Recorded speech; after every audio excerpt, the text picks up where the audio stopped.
Let's do another problem with repeated roots. So let's say our differential equation is the second derivative of y minus the first derivative plus 0.25. That's what's written here.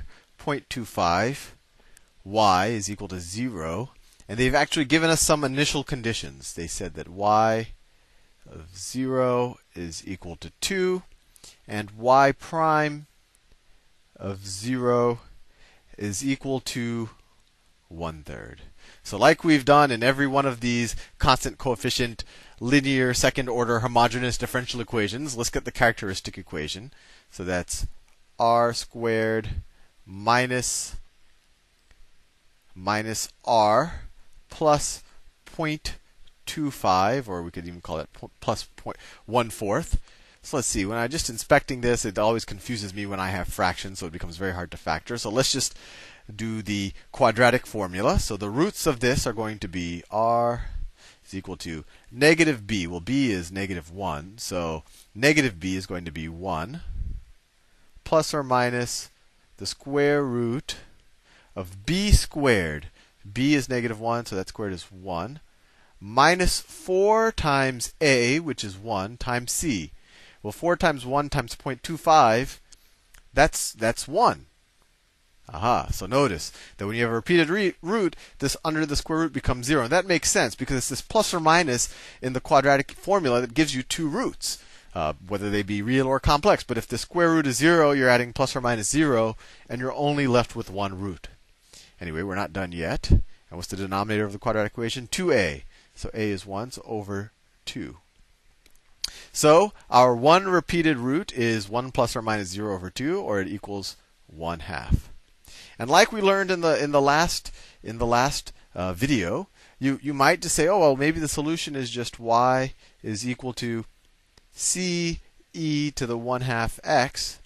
But like we pointed out last time, you have two initial conditions, and this solution is not general enough for two initial conditions. And then last time we said, okay, if this isn't general enough, maybe some solution that was, some function of x times e to the 1/2 x, maybe that would be our solution. And we said, it turns out it is. And so that more general solution that we found, that we figured out that v of x is actually equal to some constant plus x times some other constant.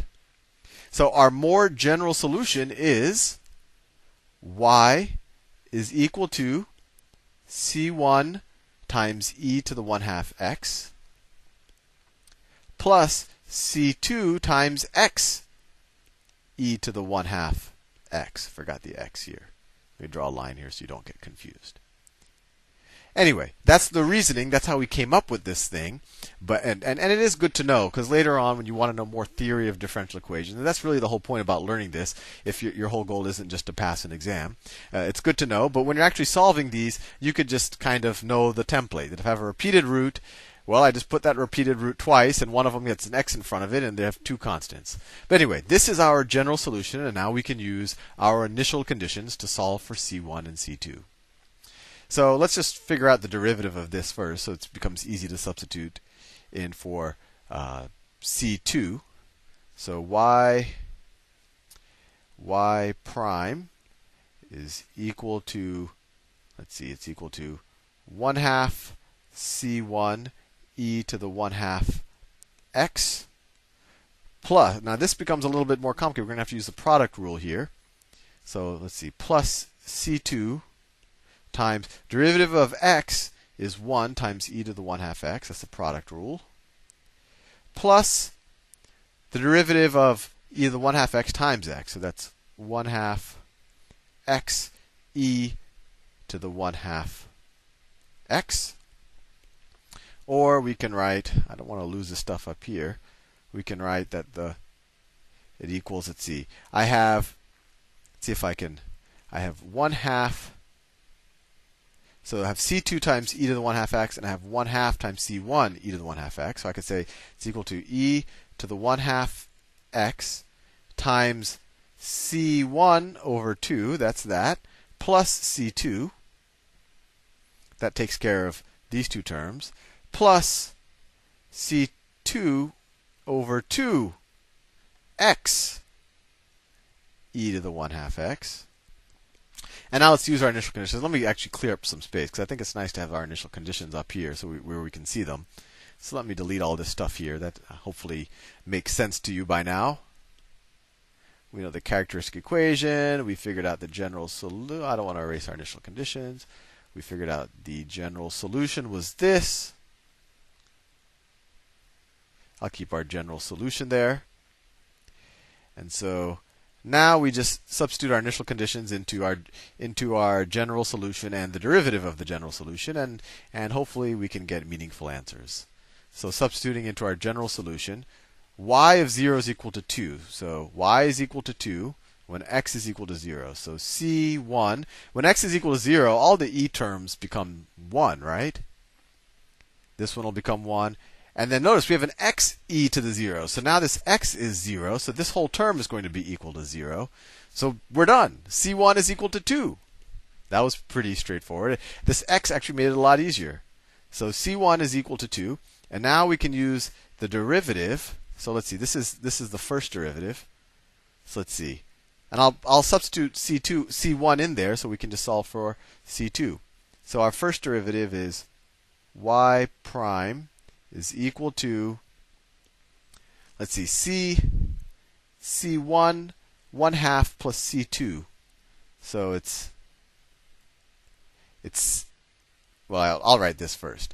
It's equal to 2 over 2, so it's 1 plus c2 times e to the 1/2 x plus c2 over 2 times x e to the 1/2 x. There was an x here.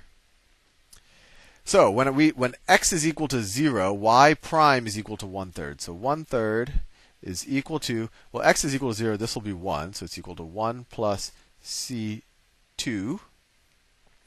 And then this term, when x is equal to 0, this whole thing becomes 0, right? Because this x just cancels out the whole thing. You multiply by 0, you get 0.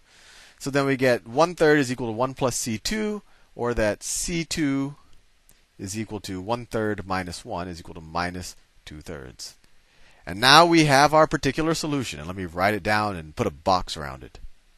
So this was our general solution. Our particular solution, given these initial conditions, for this repeated root problem is y is equal to c1. We figured that out to be 2 fairly quickly.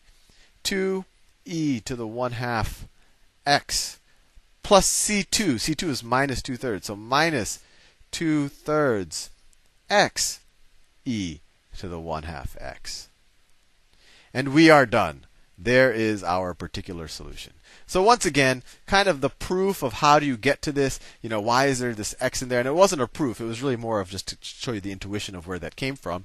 And it did introduce you to a method called reduction of order to figure out what that function v was, which ended up just being c1 plus c2 times x. But all of that can be pretty complicated. But you see that once you know the pattern, or once you know that this is going to be the general solution, they're pretty easy to solve. Characteristic equation, get your general solution, figure out the derivative of the general solution, and then substitute your initial conditions to solve for your constants, and you're done. Anyway, I'll see you in the next video. And actually, we're going to start solving non-homogeneous differential equations. See you soon.